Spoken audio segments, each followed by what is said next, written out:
Good morning, everybody. Welcome back to the Salmon Scott Selections here for Thursday, September 9th. We're getting today's play of the day. Quick recap of what happened yesterday. We had a nice winner with the Giants team total over 5.5 at minus 135 on DraftKings.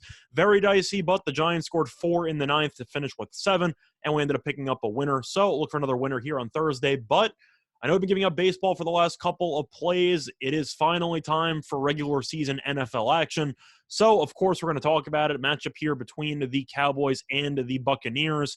Spread currently is at 8.5 market wide. However, for this play, I actually like an alternative spread, which you should be able to find on your respective sites.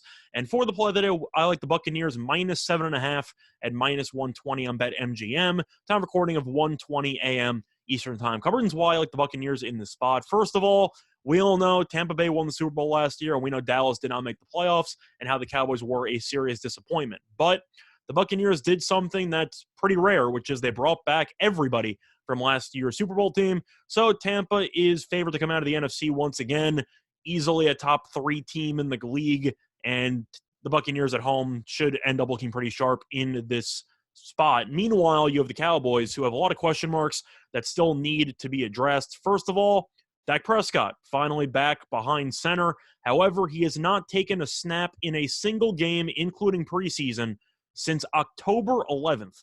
Now, that could mean a couple of things. One, of course, he had the leg issue, which is why he got injured in the first place.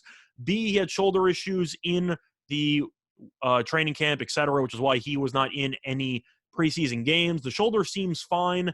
The leg apparently is fine, but I am a bit concerned with what Dak we're going to expect since he hasn't played in about 10 months. Is he going to look a little bit rusty? Probably. Is he going to be running for his life against this pass rush?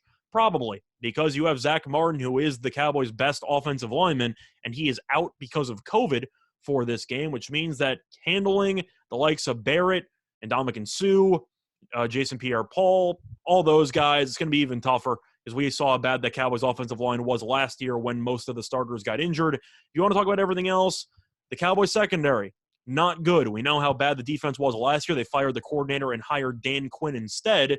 Dan Quinn, good defensive coordinator. The only problem is a little bit harder to actually come up with a great scheme that works when you don't have the Legion of Boom helping you out, because the Cowboys secondary, not a lot of talent there. They have a couple of youngsters who maybe can blossom into something, but when you're going to be facing a healthy Tom Brady who had surgery during the offseason because he apparently was injured for a decent amount of last year, which would make sense because he really was underwhelming, especially with the deep ball last season. But when you have a bunch of unproven cornerbacks guarding Mike Evans, Antonio Brown, and Chris Godwin, you have a problem on your hands because I don't think the Cowboys are going to get many stops. Brady, I think, is going to pick this team apart.